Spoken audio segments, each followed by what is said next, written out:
마가복음 7번째 강의 시간입니다. 여러분의 삶에는, 여러분의 마음에는 기쁨이 있으십니까? 안타까운 것은 사람들이 신앙생활 하면서도 기쁨을 빼앗기고 우울하게 사는 사람들이 많이 있다는 것입니다. 기쁨을 빼앗아가는 도둑이 있기 때문에 그래요. 도둑이야! 찰스 스탠리라고 하는 목사님이 우리 기쁨을 빼앗아가는 3가지 도둑이 있다고 했습니다. 첫 번째는 근심이고, 두 번째는 스트레스, 그리고 세 번째가 두려움이라고 했습니다. 근심은 앞으로 일어날지도 모르는 일에 대한 터무니없는 염려인 것입니다. 우리가 걱정하고 근심하는 일이 실제로 일어나는 경우는 아주 비율로 따지면 굉장히 적다 그래요. 그럼에도 그 사건의 결말, 끝을 보기까지 근심하는 마음이 있으면 기쁨은 서서히, 이 근심은 우리 마음 안에 있는 기쁨을 사라지게 만드는 것입니다. 스트레스는 우리가 통제하기 어렵거나 통제하기 불가능한 상황에 대해서 심각하게 긴장하는 것입니다. 긴장이 시작되면 스트레스의 무게가 있기 때문에 이 스트레스의 무게에 눌려서 기쁨이 질식하게 되는 것이지요. 마지막으로 두려움. 이 두려움은 근심과 스트레스보다 더 큰 도둑입니다. 두려움이라고 하는 것은 위험과 불행, 또 고통, 이것에 대해서 느끼는 무서운 불안정감, 무서운 감정인 것입니다. 두려움은 사실이 있어요. 어떤 위험이 있습니다. 팩트가 있는데 그것보다 상당히 부풀려진 거예요. 부풀려진 게 그것을 바라보는 경향이 있는데 두려움에 사로잡히는 즉시 기쁨은 산산조각 나게 되어 있는 것입니다. 요즘에 좀 우울하죠. 우리나라 전체가 좀 우울함이 있는 것 같습니다. 사람들이 이 바이러스에 대해서 두려움을 갖고 있기 때문인 거예요. 여러분에게 요즘은 어떤 도둑이 자주 드십니까? 어떤 도둑이 자꾸 들어요? 예수님께서는 세상에 복음으로 오셨습니다. 그리고 복음을 믿는 자들에게 그 복음은 자유와 기쁨을 선물하는 것입니다. 예수를 믿는다는 것은 도덕적인 애씀, 성취가 아닙니다. 예수님께서 우리를 대신하여 모든 것을 완벽하게 이루시고 성취하셨는데 그 복음 안에서 자유와 기쁨을 누리는 거예요. 한마디로 말해서 주님을 누리고 주님의 은혜를 누리는 것, 이것이 믿음 생활인 것입니다. 그런데 예수 믿는 사람들이 당연히 누려야 할 이 자유와 기쁨, 이것을 빼앗아가는 도둑이 있습니다. 근심과 그리고 스트레스와 두려움, 이것과는 좀 다른 종류의 도둑이 있어요. 바로 바리새인의 마음입니다. 현대적으로 표현하면 율법주의라고 하는 것입니다. 복음을 믿지만 율법주의적인 신앙생활을 할 때 기쁨과 자유가 우리 신앙생활 가운데서 사라지게 된다는 것입니다. 예수님께서 바닷가를 지나시다가 레위라고 하는 사람을 제자로 부르십니다. 레위라고 하는 사람이 예수님의 12제자 속에 있다는 사실을 아십니까? 좀 익숙하지 않은데 우리에게 익숙한 다른 이름이 있어요. 바로 마태입니다. 이 마태의 직업은 세리였습니다. 예수님의 제자 중에 세리가, 그 12제자 중에 세리가 있다. 사회 전반적인 분위기로 보아서 이것은 충격적인 이름에 분명했던 것 같습니다. 당시의 세리는 죄인, 그리고 반역자, 이방인과 동일한 의미가 있었기 때문인 것입니다. 이 사람들이 세금을 걷는 사람들이에요. 세금을 걷어서 그들을 지배하고 있었던 로마 정부에 바치는데 세금을 거둘 때 원래 부과하는 세금보다 더 높은 세금을 매기는 거예요. 원래 10만 원쯤을 내야 한다면 20만 원쯤 내라. 이렇게 받아서 10만 원은 로마 정부에 바치고 나머지 10만 원은 개인적으로 착복하는, 그래서 부를 축적하는 사람들이었습니다. 이방인들에게 나라를 팔아먹는다고 하여서 창녀와 동급으로 여겼던 그런 사람들이었습니다. 하그리부스라고 하는 사람이 있는데 예수님께서 레위를 부르셨을 때의 상황을 이렇게 짤막하게 묘사한 글이 있습니다. 마태는 호수 근처 탁자에 앉아 있었다. 그의 주위에는 돈뭉치, 회계장부, 생선 등은 있었지만 친구들은 거의 없었다. 돈은 있는데 친구들은 없는 사람. 동족은 있는데 동족으로부터는 전혀 받아들여지지 못한 사람, 철저한 아웃사이더. 이 사람을 예수님께서 자신의 제자로 부르신 것이었습니다. 그리고 그의 집에 들어가서 식사를 하시는데 다른 세리들, 그리고 죄인 취급받았던 사람들과 함께 식사를 하시게 되는 상황이 벌어지게 됩니다. 예수님께서 세리 그리고 죄인들과 함께 어울려서 거리낌 없이 식사하는 장면을 보고 바리새인들이 충격을 받았던 것 같습니다. 그들은 제자들에게 이렇게 묻습니다. 어찌하여 세리 및 죄인들과 함께 먹는가? 당신의 스승, 당신들의 선생은 왜 저 더러운 어찌하여 세리와 죄인들과 함께 음식을 먹는가? 여러분, 어찌하여라고 하는 것은 이해할 수 없을 때 쓰는 단어 있지 않습니까? 도무지 이해할 수가 없었다는 것입니다.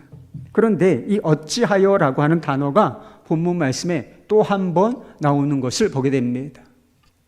요한의 제자들과 바리새인의 제자들은 금식하는 시기였던 것 같습니다. 금식하는 날이었던 것 같은데 예수님과 예수님의 제자들은 음식을 먹고 있는 것입니다. 그때 바리새인들이 이번에는 예수님께 묻습니다. 어찌하여 당신의 제자들은 금식하지 아니하나이까? 바리새인들이 왜 예수님께서 하시는 일을 이해할 수 없었던 것이겠습니까? 왜 그렇게 충격을 받은 것이었을까요? 예수님의 행동이 그들이 가지고 있는 틀에 전혀 맞지 않았기 때문입니다. 여러분, 우리도 사람들과 어울려 교제하다 보면 전혀 이해할 수 없는 상황이 벌어지고 이해할 수 없는 사람이 있는 경우를 보게 됩니다. 심지어 어떤 사람의 행동을 보고서 그의 말을 듣고서 심한 충격을 받기도 하는 것입니다. 왜 그런 줄 아십니까? 우리 안에 다 틀이 있어요. 여러분 안에 보이진 않지만 다 무형의 틀이 있는데 그 틀과 그 사람의 말 그리고 그 사람의 행동이 충돌을 일으키기 때문인 것입니다. 내가 가지고 있는 틀로 해석이 안 되니까 그걸 이상하다, 이해가 안 된다, 충격적이다 이렇게 생각하는 것입니다. 바리새인들이 가지고 있었던 틀이 무엇인가? 그것은 율법과 전통이라고 하는 틀이었습니다. 그들은 율법이라고 하는 틀에 전통이라고 하는 틀을 더해서 아주 세밀하고 그리고 견고한 틀을 새롭게 가지고 있었습니다. 예를 들어서 원래 금식이라고 하는 것은 1년에 딱 한 번, 어떤 날이냐? 욤 키푸르, 대속죄일이에요. 1년에 한 번 이 속죄일에만 금식을 하면 됐습니다. 그런데 바리새인들은 매주 월요일과 목요일 이렇게 금식을 했습니다. 경건을 위하여, 경건을 훈련할 목적으로 자발적으로 이 금식을 했던 것입니다. 그런데 그것이 시간이 지나면서 확고한 전통으로 자리를 잡게 된 것이었습니다. 여러분, 율법이 나쁜 것인가요? 아니죠. 율법은 하나님의 말씀입니다. 전통이 나쁜 것인가요? 여러분, 전통이 왜 나쁩니까? 그렇지 않지요. 문제는 율법과 전통을 대하는 이 바리새인들의 태도였습니다. 여러분, 율법과 전통에는 본래적인 의미와 정신이 있는 것입니다. 그런데 이 율법과 전통의 이 본래적인 의미와 정신은 쏙 빠지고 규정만 남았다는 것입니다. 율법과 전통이 가지고 있는 의미와 정신보다 오직 규정을 지키는가, 지키지 않는가, 이것이 견고한 틀이 되어서 경건, 거룩을 가늠하는 척도가 되어버렸다고 하는 것이지요. 파리사이오스, 이게 원래는 구별된 자라고 하는 뜻입니다. 여러분, 좋은 의미잖아요. 우리가 세상에서 구별된 자로 살아야 하는 것이 마땅한 일이 아니겠습니까? 그러나 형식의 메인 율법과 전통이라는 틀을 갖게 되자 어떻게 되는가? 이게 구별이 아니라 구분된 자, 분리된 자가 됐다는 것입니다. 그리고 심지어는 구분하는 자가 되어버리고 말았다는 것입니다. 예수님께서 세리와 죄인들과 함께 식사를 하실 때 이 바리새인들이 왜 이것을 이해할 수 없었을까? 그들의 마음속에 의인과 죄인, 그리고 우리와 그들이라고 하는 강력한 구분선이 있었기 때문이에요. 그런데 예수님께서는 그 구분선을 없애버리셨기 때문인 것입니다. 바리새인들은 다른 사람들의 죄를 지적하고 비판하는데 선수였습니다. 이런 선수는 좀 안 했으면 합니다. 거의 눈에 불을 켜고 다른 사람이 죄 짓는 순간을 지적하고 잡아냅니다. 그거 죄잖아! 너 죄인이야. 그래야 자신과 그들이 구분되어지기 때문입니다. 더 나아가 그래야 상대적으로 자신들이 경건하고 거룩한 사람이라고 확인되어질 수 있었기 때문인 것입니다. 다른 사람들의 도덕적인 실패를 통하여 자신들의 성공을 입증하려고 하는 그런 심리 상태를 가졌던 것입니다. 자신들이 가지고 있었던 이 틀에 아주 매이고 집착했기 때문에 그들이 대단한 오류를 범했습니다. 여러분, 이런 오류가 우리 안에도 비일비재하게 있어요. 아까 말씀드린 것처럼 금식은 반드시 해야 하는 것이 아니었다고 했습니다. 욤 키푸르, 대속죄일에 한 번만 하면 되는 것이었습니다. 그런데 그 이외에 금식은 자유로운 선택인 것이죠. 그래서 경건을 훈련할 목적으로 금식을 하는 것은 그냥 개인에게 맡겨진 선택일 뿐이었습니다. 그러나 바리새인들은 그 선택의 자유를 박탈하고 그것을 나쁜 것이라고 불렀습니다. 금식하지 않는 사람, 이게 자유가 아니라 악한 것이다, 죄다, 이렇게 여겼다는 것입니다. 본래는 이게 어떤 문제냐면 나는 너와 다르다, 이런 문제인데 이것을 어떻게 변질시켰냐? 나는 옳고 너는 그르다, 옳고 그름의 문제로 변질시키고 말았다는 것입니다. 예수 믿는 사람들 안에도 이런 문제가 있습니다. 여러분은 전통적인 교회, 역사와 전통이 있는 교회라고 하는 말을 들으면 어떤 느낌을 받습니까? 메마르고 답답한 교회라고 하는 이미지가 있습니다. 역사와 전통이 있는 교회, 목회자들에게는 아주 힘든 교회라고 하는 의미입니다. 역사와 전통이 있는 교회에 담임 목사로 가게 됐다. 죽었다는 뜻이에요. 전통이라고 하는 것은 좋은 것인데 왜 이런 이미지가 있는 것일까요? 유연성이라고 하는 것은 찾아볼 수 없고 틀에 박힌 전통만을 고집하고 있기 때문인 것입니다.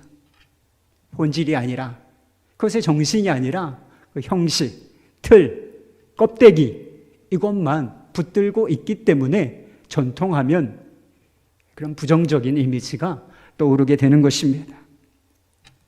전통을 진리처럼 강요하고, 전통을 가지고 옳고 그름을 구분하고, 그리고 이 전통을 가지고 내 편과 내 편을 가르는 것, 여러분 이것을 죽은 전통이라고 부르는 것입니다. 화석화된 전통, 이 죽은 전통으로는 사람을 살리지도 못하고 공동체를 새롭게 할 수도 없습니다. 도리어 사람을 죽이고 공동체를 해치는 일만 가능하다는 것입니다. 어떤 분이 저희 교회 예배에 참석하시고 좀 불편한 것이 있으셨던 모양입니다. 저희가 직접 받지는 못했는데 사무실에 전화를 하셨는데 왜 그 교회는 예배 때 사도신경을 암송하지 않느냐, 이상하다, 그런 느낌으로 전화를 하셨다는 것입니다. 일부 예배 때는 하죠. 근데 2부 예배 때 우리가 사도신경 암송하지 않지 않았습니까? 그런데 사도신경 고백하라고 성경에 쓰여 있나요? 예배를 드릴 때는 사도신경을 고백하거라 이렇게 쓰여 있다면 저는 반드시 할 겁니다. 그런데 그런 말씀이 없죠. 사도신경이라고 하는 것은 초대교회부터 있었던 전통이 아니고 AD 한 1000에서 1100년 사이에 사도들의 전통을 따라 만들어졌다고 해서 사도신조라고 이름이 붙여진 것일 뿐입니다. 그리고 한국교회, 특별히 한국교회 전통으로, 예배 전통으로 확립된 것일 뿐인 것이지요. 사도신경을 예배 때 고백하고 고백하지 않는 것, 이거 자체가 그렇게 중요한 것인가? 그렇지가 않습니다. 사도신경을 암송하는 것, 이게 중요한 것이 아니라 그 고백의 내용이 내 마음속에 살아있는가? 이것이 살아있는 고백인가? 이게 중요한 것입니다. 그리고 그 고백이 내 삶 속에 실제로 믿음이 나타내 보여지고 있는가? 이게 중요한 것입니다.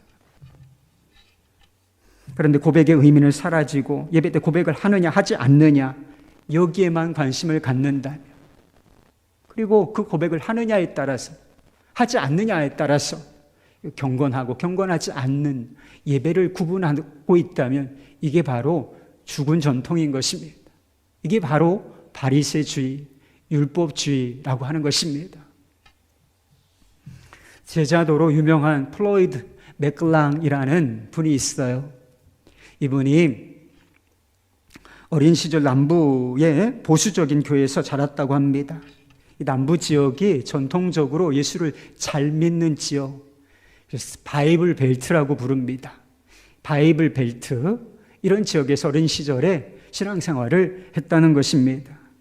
그런데 거기서 그는 종교 생활을 하는 사람들, 율법주의에 빠졌던 사람들을 많이 보고 자랐다고 했습니다. 이 종교 생활을 하는 사람들의 특징이 무엇이었는가? 대단히 열심히 있었다는 거예요. 열심은 있는데 신앙생활의 모습이 은혜롭지를 않고 무서웠다는 것입니다.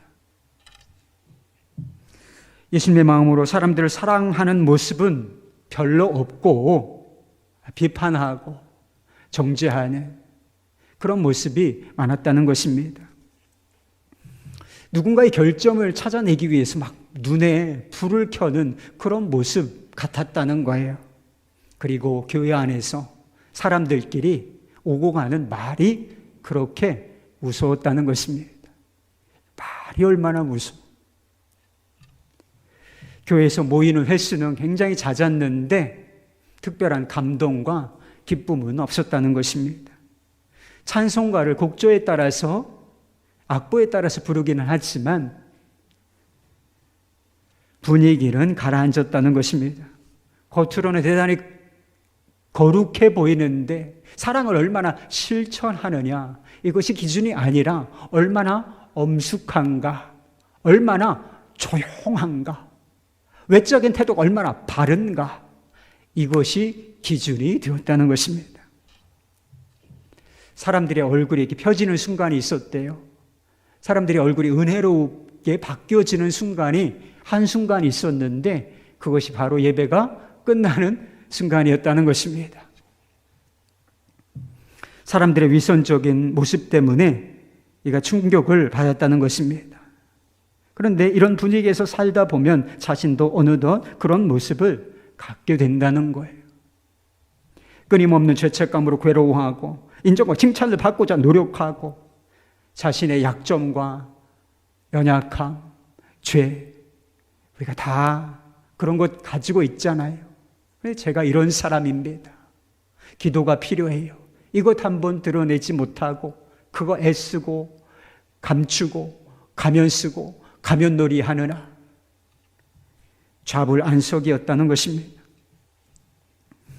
여러분도 세리와 죄인 같은 사람들을 보시고 충격을 받으실 때가 있지 않습니까? 사람이 어떻게 저렇게 엉망진창이 있을까? 어떻게 저렇게 형편없게 살 수 있을까? 어떤 사람을 향하여 이런 생각을 품었던 적이 혹시 있으십니까? 그런데 누군가는 예수를 잘 믿는다는, 매주일 꼬박꼬박 주일 예배를 드린다는 내 모습을 보고 충격을 받는다는 사실 알고 계십니까? 사람이 어떻게 저렇게 위선적일 수 있을까? 예수를 믿는다면서 어떻게 사람이 저렇게 용서와 사랑을 모르는 것일까? 바리새인들이 예수님의 모습에 충격을 받은 것처럼 보이지만 사실 역으로 예수님께서도 바리새인들의 모습을 보고 충격을 받으셨어요. 너희들이 어떻게 이렇게 위선적일 수 있느냐? 나중에는 분노하기까지 하셨다는 사실을 성경이 기록하고 있습니다. 율법과 전통, 종교라는 틀로 예수님을 이해할 수도 없고 받아들일 수도 없습니다. 예수님께서는 그런 틀을 훨씬 뛰어넘는 분이시기 때문인 것입니다. 예수님께서 이 땅에 오셨는데 예수님께서 왜 오셨습니까? 율법의 부족한 부분, 완전하지 않으니까 율법을 보완하고 수정하시기 위하여 오신 것인가? 그렇지 않습니다. 율법을 설명을 잘 가르침으로 말미암아 사람들을 율법에 맞게 살도록 하시기 위하여 오신 것인가? 다르게 말해서 우리가 삶을 고치고 수정하도록 가르치러 오신 것인가? 그렇지가 않습니다. 예수님은 율법 아래에 있는 사람들, 율법이 죄인이라고 정죄하는 우리들을 구원하러 오신 메시아 그리스도이셨습니다. 율법과 전통이 가진 원리가 있습니다. 행위 중심이라는 거예요. 이것을 지키라. 그러하면 내가 사랑을 받을 것이다. 이것을 지켜 행하라. 그리하면 내가 우리의 멤버가 될 것이다. 너의 행위를 고치라. 그리하면 내가 새로워졌다고 인정을 받을 것이다. 그럼 이것이 율법의 원리예요. 그러나 예수님께서는 이 틀을 완전히 뒤집어 놓으셨습니다. 율법과는 완전히 새로운 틀로 오셨다는 것입니다. 내가 너희를 있는 그대로 사랑한다.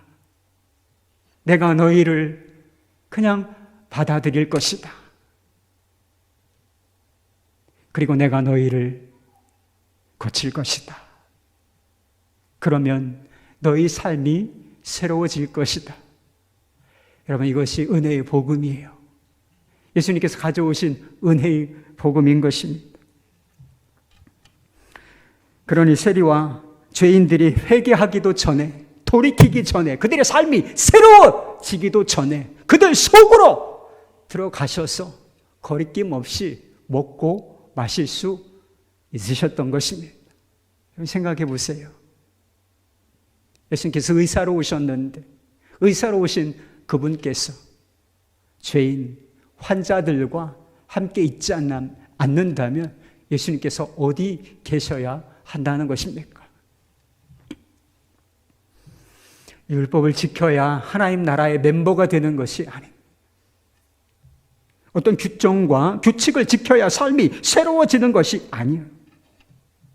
은혜로 찾아오신 주님, 모든 것을 뛰어넘어 새롭게 하시는 예수님을 만나야 하나님 나라의 멤버가 되는 것입니다.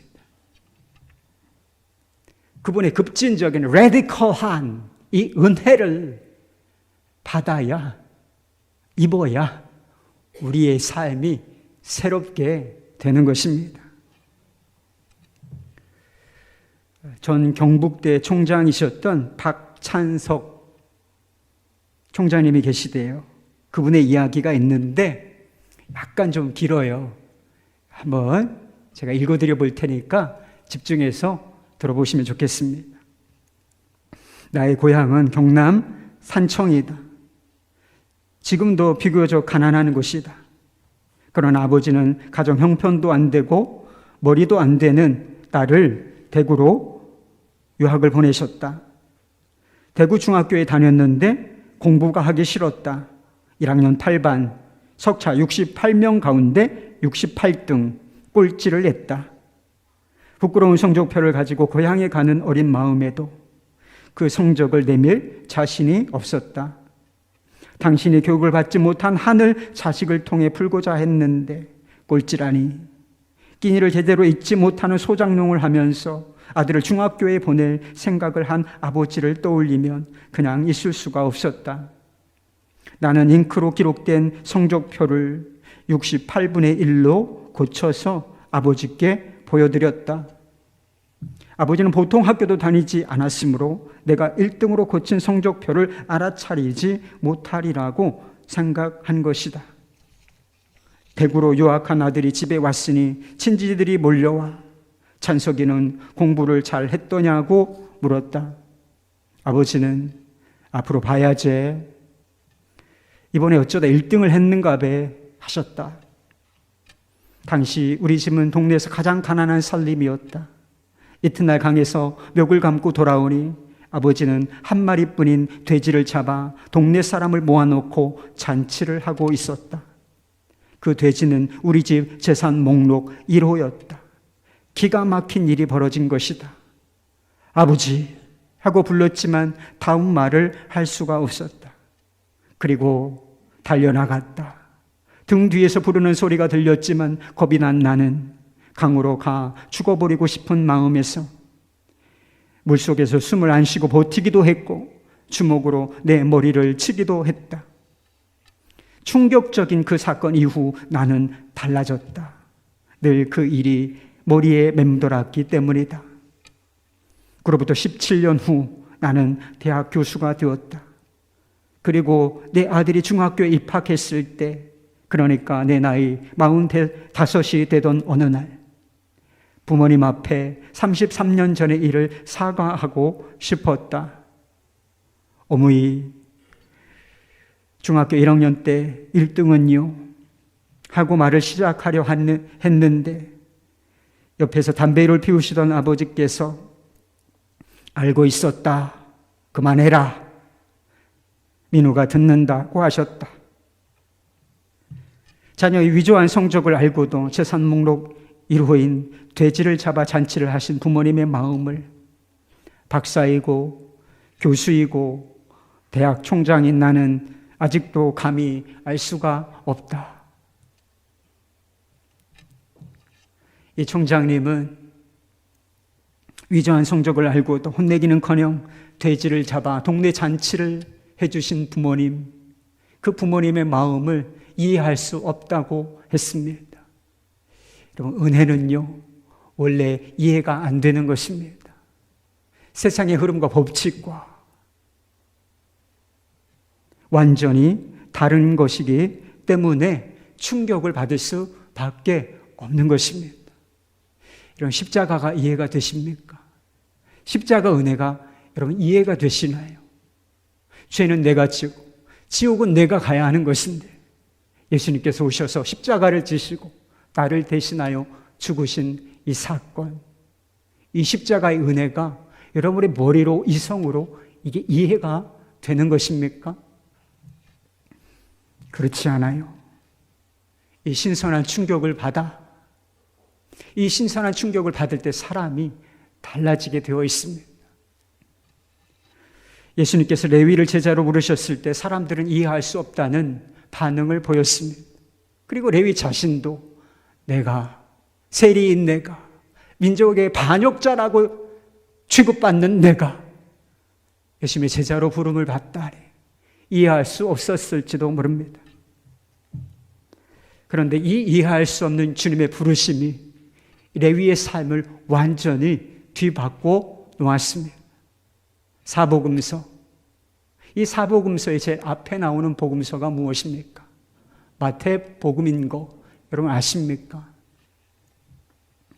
죄인이며 반역자였던 사람, 돈은 있었지만 친구는 없었던, 동족은 있었지만 받아들여지지는 못했던 철저한 아웃사이더, 얘가 마태복음의 기록자가 되었던 것입니다. 우리 주변에 변화될 가능성이라고는 조금도 없는 것처럼 보이는 사람들이 있지요. 사실은 원래 우리도 그랬습니다. 그런데요, 은혜의 충격, 이 은혜의 충격을 받으면 사람이 다 바뀝니다. 바리새인들이 당신의 제자들은 왜 금식하지 않느냐 이렇게 물었을 때 예수님께서는 간단하게 우리는 지금 잔치 중이다 라고 말씀하셨습니다. 생각해 보십시오. 여러분의 신앙생활은 지금 잔치 중인가요? 아니면 상중입니까? 예수님을 따르는 길에는 자기 부인이 필요해요. 주님께서 우리에게 십자가를 메워주시는데 주님께서 메워주신 이 십자가를 지는 순종이 필요합니다. 그리고 절제, 인내와 같은 훈련이 필요한 것입니다. 그러나 이 모든 것의 기초는 우리의 애씀, 우리의 노력이 아니라 은혜가 기초인 것입니다. 나의 어떠함에 흔들리지 아니하시고 오직 무조건적인 은혜, 이 하나님의 선하신 은혜를 알아야, 그것을 믿어야 자기 부인도 가능하고, 그리고 이 모든 훈련이 가능하게 되는 것입니다. 이런 믿음의 길은 좁고 협착하다 하셨습니다. 믿음의 길은 좁은 길이고 그리고 치열한 길이지만 은혜 안에서 누리는 자유와 기쁨이 그 길을 걷게 하는 원천인 것입니다. 그래서 좁고 협착한 길, 치열한 길을 걷지만 우리는 여전히 자유자고 기쁨을 누리는 사람. 신앙생활은 여전히 참지 않은 분위기여야 맞는 것이라고 하는 것입니다. 은혜를 안다. 여러분, 은혜를 아십니까? 은혜를 안다라고 말하면서도 여전히 율법과 전통, 행위와 형식이라는 틀 속에 갇혀 계시지 않습니까? 예수님께서는 새 포도주이십니다. 낡은 틀로는 결코 예수님을 그리고 그분의 은혜를 담아낼 수가 없다는 이야기이지. 은혜가 가져오는 자유와 기쁨, 이 경이로움, 이것을 낡은 틀로는 결코 담아낼 수가 없는 법인 것입니다. 새 포도주는 새 부대에 담아야 할 것이다 말씀하셨습니다. 이런 새 부대의 특징이 무엇이겠습니까? 은혜가 그런 특징을 가지고 있는 것처럼 유연성이에요. 유연한 것입니다. 자기 틀이 있지만 자기 틀을 넘어서는 확장성, 수용성, 이것이 새 부대가 가진 특징인 것입니다. 스캇 솔즈의 선밖의 예수라고 하는 책에 이런 이야기가 있습니다. 신학자인 R.C. 스프로울 박사가 스캇 솔즈가 섬기는 교회에 와서 설교를 한 적이 있다는 것입니다. 그 주 스프로울 박사는 하나님의 주권적인 은혜, 선택하신 은혜에 대해서 설교하였습니다. 우리가 하나님을 믿고 선택할 수 있는 것은 우리가 잘나서가 아니라 창세전에 하나님께서 우리를 택하셨기 때문이다. 전적인 은혜로만 가능한 것이다. 이렇게 은혜를 강조하고 주님의 선택을 강조하는 설교를 했다는 것이지요. 그에 반해서 그 당시 유명한 빌리 그레함 목사는 인간의 자유의지를 강조하는 듯한 이야기를 했습니다. 하나님이 우리가 언젠가 그분을 선택하고 믿을 것을 알았기 때문에 그것을 바라보고, 전문적인 용어로는 예지예정이라고 불러요. 그래서 이것으로 우리를 선택한 것이다. 주님을 믿어야 한다. 이렇게 강조한 분이 있었던 것이죠. 이 주제를 놓고 교계에서는 열띤 뜨거운 논쟁이 벌어졌습니다. 스캇 솔즈가 설교를 마친 스프로울 박사에게 좀 짓궂은 질문을 했습니다. 전국에 가서 이 빌리 그레함 목사를 만날 수가 있겠습니까? 이런 질문을 던졌다는 것입니다. 그러자 박사는 아니요, 천국에서 빌리 그레함 목사는 만나지 못할 것 같네요 라고 대답했다는 것입니다. 당시에 빌리 그레함은 전 세계적으로 유명한 목사였거든. 충격을 받은 듯 장례가 예배당 안이 조용해졌습니다. 그러나 스프로울 박사의 이야기는 거기서 그치지 않았습니다. 그는 이어서 이렇게 말했습니다. 빌리 그레함 목사는 하나님 보좌 가까이에 계시고 저는 너무나 멀리 있어서 그분을 멀찍이서 보기만 해도 감사할 것입니다. 이런 얘기를 했다는 것입니다. 이 스프로울 박사는 성경을 해석하는 나름대로의 틀이 있었습니다.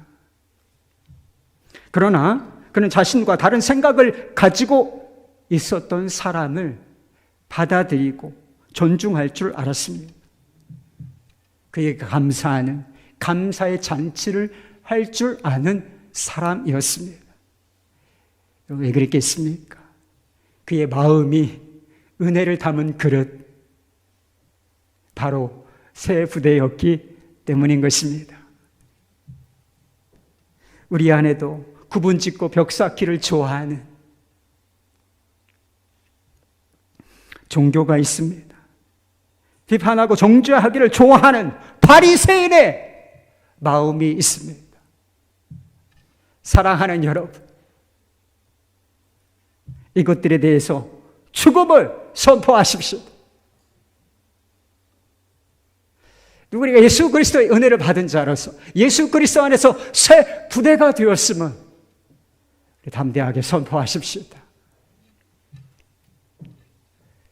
예수님께서 은혜를 통하여 우리에게 주신 은혜, 자유, 기쁨, 그것을 우리 자신이 누릴 뿐만 아니라 다른 사람을 품고 이 자유와 기쁨을 함께 공유하는 은혜의 잔치가 여러분 안에 벌어지기를 우리 주 예수 그리스도 이름으로 축원합니다.